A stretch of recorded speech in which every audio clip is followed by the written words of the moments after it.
Let's jump into the topic introduction to arcs and the quarks, why we are going to use arcs and why we are going to use quarks with respect to difference between and with respect to the implementation and with respect to examples ತಿಳ್ಕೊಂತ ಹೋಗೋಣ ಬನ್ನಿ. ಯಾಕೆ arcs use ಮಾಡ್ತೀವಿ, ಯಾವಾಗ ಕ್ವಾರ್ಕ್ಸ್ use ಮಾಡಬೇಕು, arcs ಮತ್ತೆ ಕ್ವಾರ್ಕ್ಸ್ ಎಲ್ಲೆಲ್ಲಿ use ಮಾಡ್ತಾ ಇದ್ದೀವಿ ರಿಯಲ್ ವರ್ಲ್ಡ್ ಎಕ್ಸಾಂಪಲ್ ಅಂತ ತಿಳ್ಕೊಳ್ಳೋಣ.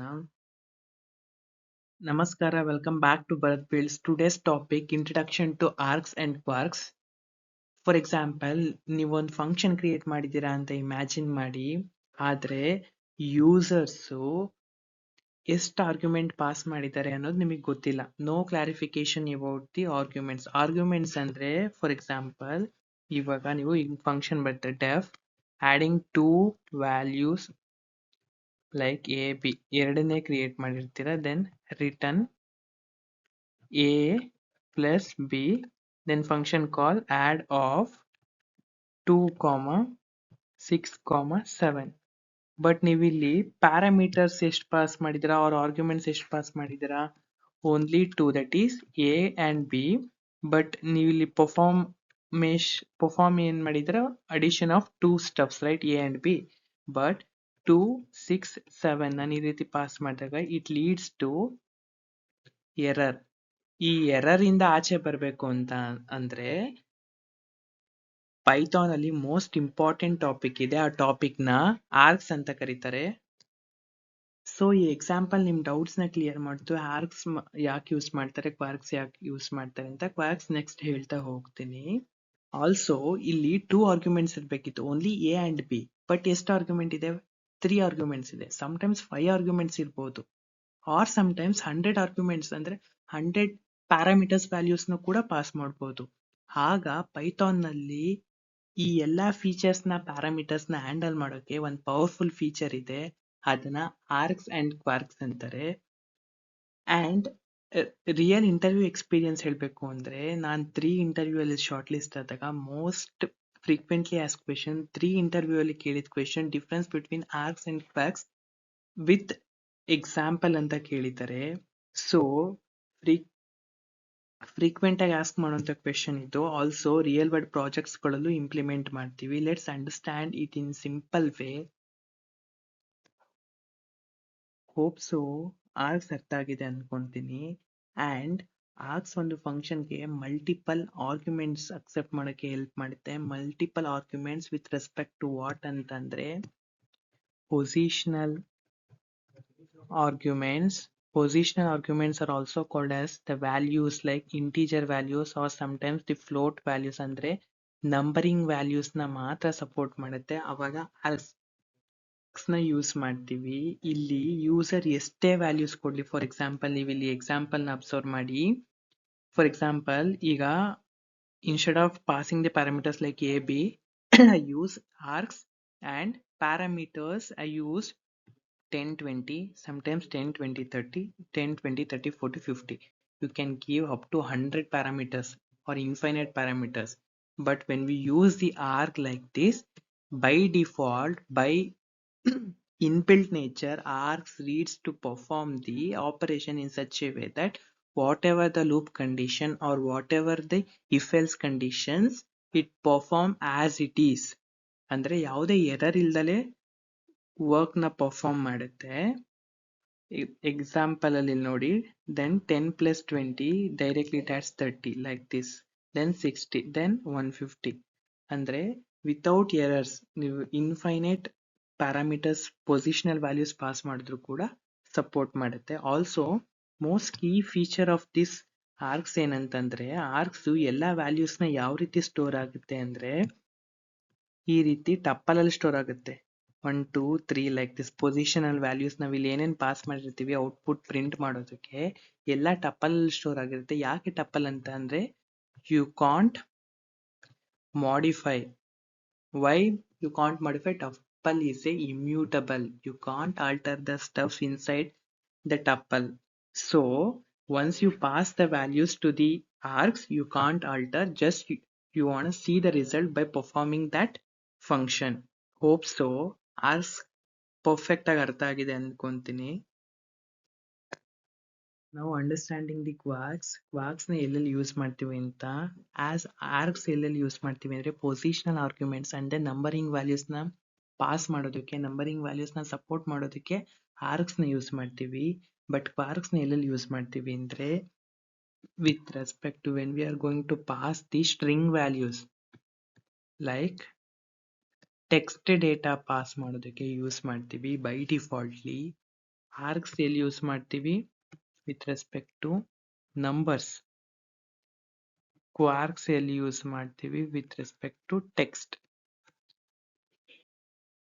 ಸೊ ಆರ್ಕ್ಸ್ ಪೊಸಿಷನ್ ಆರ್ಗ್ಯುಮೆಂಟ್ಸ್ ನ ಕಲೆಕ್ಟ್ ಮಾಡಿದ್ರೆ, ಕ್ವಾರ್ಕ್ಸ್ ಕೀವರ್ಡ್ ಆರ್ಗ್ಯುಮೆಂಟ್ಸ್ ನ ಕಲೆಕ್ಟ್ ಮಾಡುತ್ತೆ. Keyword arguments with respect to text with respect to strings data. ಇಲ್ಲಿ ನೇಮ್, ಏಜ್, ಸಿಟಿ ಎಲ್ಲ ಕೀ ವ್ಯಾಲ್ಯೂ ಪೇರ್ಸ್ ಆಗಿವೆ. ಪೈಥಾನ್ ಡಿಕ್ಷನರಿ ರೂಪದಲ್ಲಿ ಸ್ಟೋರ್ ಮಾಡಿದೆ ಇವೆಲ್ಲ ಡೇಟಾಸ್ನ. ಫಾರ್ ಎಕ್ಸಾಂಪಲ್ ಯಾವ ರೀತಿ ಸ್ಟೋರ್ ಮಾಡಿದೆ ಅಂದ್ರೆ, you can observe here like this. Dictionary ತರ ಇದೆ ತಾನೆ. ಡಿಕ್ಷನರಿ ಅಂದ್ರೆ flower brackets, key, separator like this and the value. ಇದು ಯಾವುದಕ್ಕೆ? ಕ್ವಾರ್ಕ್ಸ್ಗೆ. ಅದೇ ಆರ್ಕ್ಸ್ಗೆ ಯಾವ ರೀತಿ ಇರುತ್ತೆ? Tuple like this. ಪ್ಯಾರಾಂಥಿಸಿಸ್ ಅಲ್ಲಿ ವ್ಯಾಲ್ಯೂಸ್ ನ ಸ್ಟೋರ್ ಮಾಡ್ತಾ ಹೋಗುತ್ತೆ. ಆರ್ಕ್ಸ್ ಟಪಲ್ ಅಲ್ಲಿ ಸ್ಟೋರ್ ಮಾಡಿದ್ರೆ, ಕ್ವಾರ್ಕ್ಸ್ ಡಿಕ್ಷನರಿ ಅಲ್ಲಿ ಸ್ಟೋರ್ ಮಾಡುತ್ತೆ with respect to the key and the value like this. Name Bharat, age 22, city Mysore, role developer like this. ಅಂದ್ರೆ key value pair ಅಲ್ಲಿ ಸ್ಟೋರ್ ಮಾಡುತ್ತೆ ಕ್ವಾರ್ಕ್ಸ್. ಆರ್ಕ್ಸ್ ಆದ್ರೆ tuple store ಮಾಡುತ್ತೆ. Also if you guys have doubt ಅಂದ್ರೆ, for example ನಾವ್ ಯಾವಾಗ್ಲೂ ಈ ರೀತಿ ಅಂದ್ರೆ ಸ್ಟಾರ್ ಆರ್ಕ್ಸ್ ಅಂತಾನೆ ಯೂಸ್ ಮಾಡ್ಬೇಕಾ ಆರ್ ಡಬಲ್ ಸ್ಟಾರ್ ಕ್ವಾರ್ಕ್ಸ್ ಅಂತಾನೆ ಯೂಸ್ ಮಾಡ್ಬೇಕಂತ ಡೌಟ್ ಇದ್ರೆ, ನೋ. ವೈ? ಫಾರ್ ಎಕ್ಸಾಂಪಲ್ ಇದನ್ನ ಡಿಫ್ರೆನ್ಶಿಯೇಟ್ ಹೇಗ್ ಮಾಡ್ತಾರೆ ಅಂದ್ರೆ, ನೀವು ಸ್ಟಾರ್ಸ್ ನಮ್ ಅಂತಾನು ಕೊಡ್ಬೋದು, ಡಬಲ್ ಸ್ಟಾರ್ ಕ್ವಾರ್ಕ್ಸ್ ಅಂತಾನು ಕೊಡ್ಬೋದು. ಬಟ್ ಯಾವ್ದು ಡಿಫ್ರೆನ್ಸ್ ಮ್ಯಾಟರ್ ಆಗುತ್ತೆ ಅಂದ್ರೆ, single star and double star differentiate, is it args and is it kwargs ಅಂತ ಡಿಪೆಂಡ್ ಆಗುತ್ತೆ. ಮೇನ್ ಯಾವ್ದ್ರ ಮೇಲೆ ಡಿಪೆಂಡ್ ಆಗುತ್ತೆ? ಇಲ್ಲಿ ಸ್ಟಾರ್ ನ ಮೆನ್ಷನ್ ಮಾಡ್ತೀವಲ್ಲ, ಅವಾಗ ಇದು ಟಪಲ್ ಅಲ್ಲಿ ಸ್ಟೋರ್ ಮಾಡ್ಬೇಕಾ, ಇದನ್ನ ಡಿಕ್ಷನರಿಯಲ್ಲಿ ಸ್ಟೋರ್ ಮಾಡ್ಬೇಕಾ ಅಂತ ಡಿಸೈಡ್ ಆಗುತ್ತೆ. ಹೋಪ್ ಸೊ ಈ ಡೌಟ್ ಕ್ಲಿಯರ್ ಆಗಿದೆ ಅನ್ಕೊಂತೀನಿ. Using args and kwargs together one function unlimited possibilities.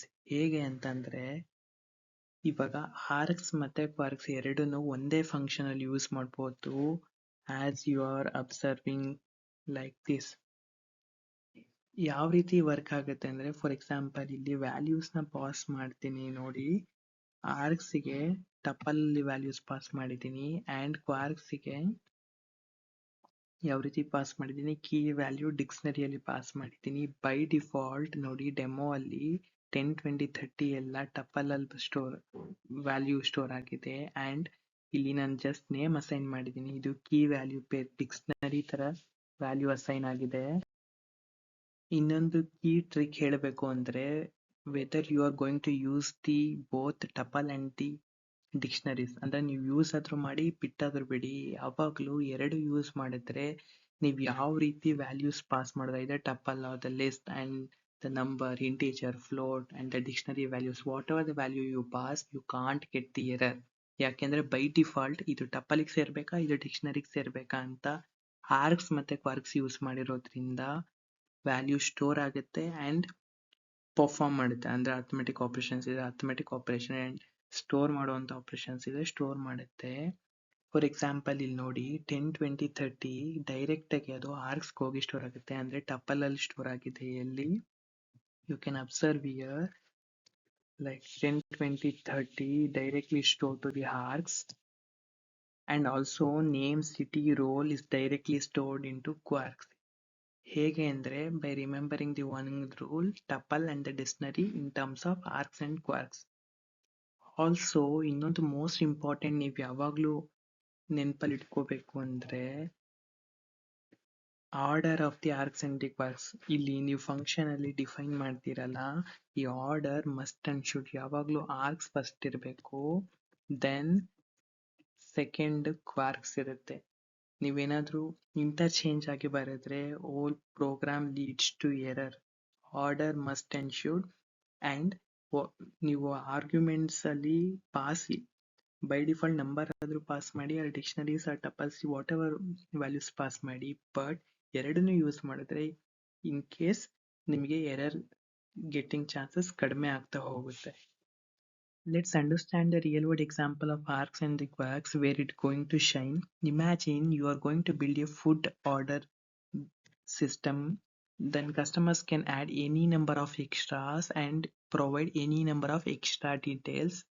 For example, extra, you can add pizza, cheese, coke, paneer, whatever stuffs you wanna.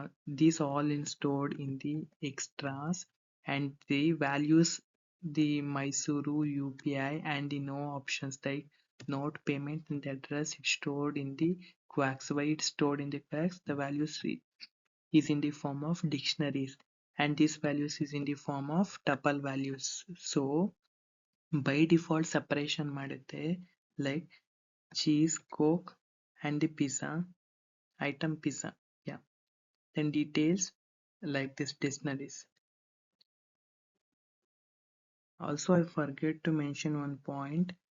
Arcs string values ನ ಕೂಡ support ಮಾಡುತ್ತೆ without assigning values. Without assigning values ಅಂದ್ರೆ ಇಲ್ಲಿ ನೀವು observe ಮಾಡಿ, address is equals to Mysuru ಈ ತರ assignment ಇದ್ರೆ ಅದು ಡಿಕ್ಷನರಿ ಅಂತ ತಗೊಳುತ್ತೆ. Payment is equals to UPI, note is equals to no option. Equals to ಇದ್ರೆ ಬೈ ಡಿಫಾಲ್ಟ್ ಅದು ಡಿಕ್ಷನರಿ ಆಗುತ್ತೆ. ವಿತೌಟ್ ಈಕ್ವಲ್ಸ್ ಟು ಇದ್ರೆ ಲೈಕ್ ಪಿಜ್ಜಾ, ಚೀಸ್, ಕೋಕ್ ಇದೆಲ್ಲ ಡಿಕ್ಷನರಿ ಅಲ್ಲಿ ಸಾರಿ ಟಪಲ್ ಅಲ್ಲಿ ಸ್ಟೋರ್ ಆಗುತ್ತೆ, ಅದು ಆರ್ಕ್ಸ್ ಆಗುತ್ತೆ. Then item pizza, by defaultly some of the artificial intelligence stuffs in the pizza is identified as the item and cheese, coke is identified as the extra, that is arcs and the quarks, so on. The major difference between the arcs and the quarks ತಿಳ್ಕೊಳ್ಳೋಣ ಬನ್ನಿ. For example, arcs multiple positional arguments with respect to numbers and the strings, multiple keyword arguments with respect to assigning the values like this address, payment and the note, and stored as a tuple, and arcs, quarks stored as a dictionary like key value. Syntax single star for arcs, double star for quarks. Example, you can refer this like here just numbers. Here you are going to assign the values like name is equals to Bharat, age is equals to 22, and iteration for the symbol for value in arcs and for value in quarks. You can use like this also. You can use arcs number nums like this. Whatever the names, not necessary arcs, not necessary quarks. You can use any naming. But star is important in the function. But in the iteration in the loops, star is not necessary.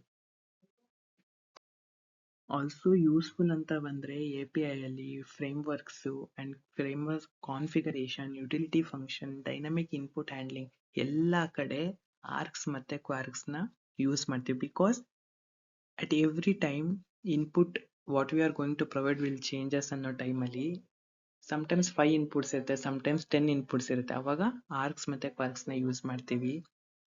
Why? Because we don't know the arguments, what arguments we are going to pass, either the values or either the key dictionary key value pair like that.